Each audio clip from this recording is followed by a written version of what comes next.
উপরে। আর কেন উপরে? কারণ এমন দয়ালের যে জন্ম হয়েছে, সে কিছুই না, তার কাছে না আছে কোনো অস্ত্র, না আছে তীর ধনুক, না আছে গদা, না আছে সুদর্শন চক্র, কিচ্ছু নেই, শুধু এনেছে নাম আর প্রেমের ডালি। তাই এমন গৌর আমাদের এই কলিযুগে বেশি দূরে না, 500 কিলোমিটার দূরে নদিয়া নবদ্বীপ ধামে জন্মগ্রহণ করেছেন।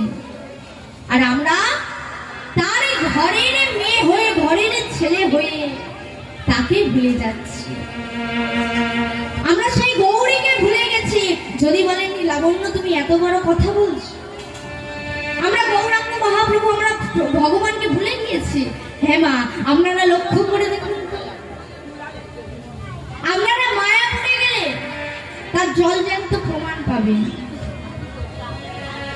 যারা আমেরিকাবাসী তারা হরে কৃষ্ণ বলতে পারে না, হরে কৃষ্ণ বলতে পারে না, তারা বলে হরে কৃষ্ণ, তারা উচ্চারণই করতে পারে না, তথাপিও তারা ভগবানের নাম করছে, তারা ধুলায় গড়াগড়ি খাচ্ছে আর হরে কৃষ্ণ হরে কৃষ্ণ বলে গোবিন্দের চরণে দুটি নয়নের জল ফেলছে।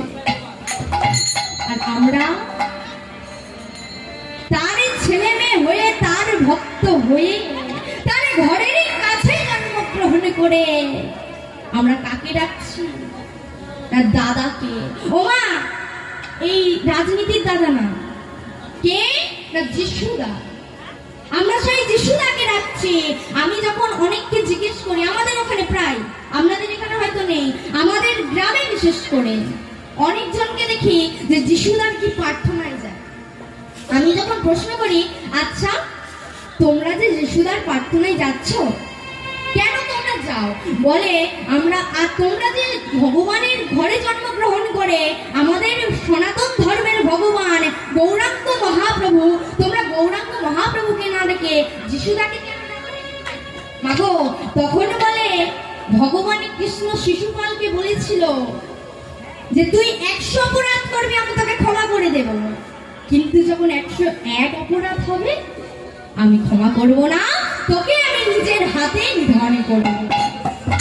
আরে জানিস লাবণ্য, যিশুদা বলেছে তোমরা শত শত হাজার হাজার লক্ষ লক্ষ অপরাধ করো, আমি সব তোমাদের পাপ মুক্ত করে দেব। তোমরা লক্ষ লক্ষ অপরাধ করো, আমি তোমাদের পাপ ক্ষমা করে দেব।